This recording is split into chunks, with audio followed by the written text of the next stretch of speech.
Við erum bara að fara aðeins hingað heim í lokin. Þingið á lokametrónum og eitt helsta þrætueplið bókun 35. Já. Þetta mál var rætt í þaula á þinginu helgina, funda á sunnudegi og hvaðina og hafa tekið af dagskrá í dag, en verður þetta mál klárað áður en þingið verður slitið? Já, við skulum bara sjá til, þetta vita allir mína skoðun, ég vil standa vörðum EES-samningin, þetta mikilvægasti milliríkjasamningur eða alþjóðasamningur sem við undirritað skiptir gríðarlega miklu máli fyrir viðskipti. Kemur allir greina þinni hálfu að draga þetta mál tilbaka og leggja fram aftur síðar? Nei, það kemur ekki til greina og það er 17. júní á morgun. Við þurfum að átta okkur á því að fullveldið og gildin sem við stöndum fyrir, þú veist, þau kom ekki til af engu, við þurfum að standa vörðum það. Áfram Ísland, með fullum hálsi, ekkert nema sigurvin. Áfram Ísland, með fallra vængi, á flugið návígt á teig. Áfram Ísland, með þrumuskoti, gerum við út þennan leik. Andstæðingar þessar bókunar eru harðvítugir. Það hreyfing sem kallar sig þjóðfrelsi. Hún búin að kæra þið fyrir Landráð. Hvað finnst þér um það?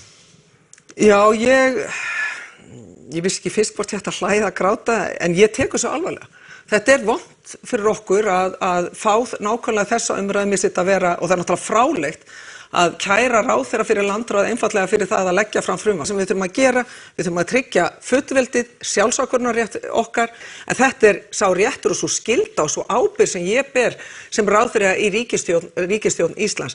En mér finnst þetta líka ákveðin birtingarmynd öfga í lýðræðissamfélagi. Það hefur þessi pólun, við erum að sjá svona ákveðna þöggunartilburði eiga sér stað, vera að hræða okkur sem erum til að mynda í pólitík að bæði segja okkar skoðanir eða leggja fram mál sem eru mjög mikið þjóðþrifamál eins og bókun 35 algjört prinsippmál, en ég líka tengi þetta við þessa ekki bara ala sundrungu heldur líka svona ákveðna upplýsingaóreiðu sem að eiga sér stað og það verið að henda út alls konar hlutum og það það sem við okkur ber að taka alvar og hluta því sem að ríkisstjórnin talar þegar við erum að tala varnir og öryggi. Við þurfum að byggja upp þessa innviði þannig að við séum þannig samfélag, lýðræðis samfélag sem getur barist gegn með rökum gegn þessara upplýsingaóreiða því það verið að nota hana mjög markvisst, ekki bara alls konar svona glæpahópum og einhverju alls konar hópum, pólitískum eða ekki, heldur líka ríkjum. Og við þurfum að vera tilbúin og þess vegna segi ég líka og ríkisstjórnin við í Viðreisn, við höfum sagt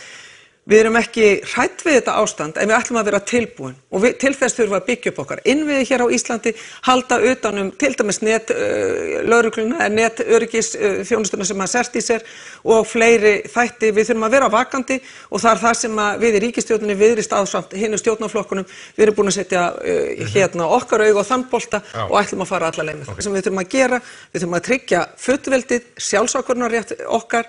En þetta sá réttur og svo skylda og svo ábyrgð sem ég ber sem ráðherra í ríkisstjórn Íslands. Áfram Ísland, með fullum hálsi.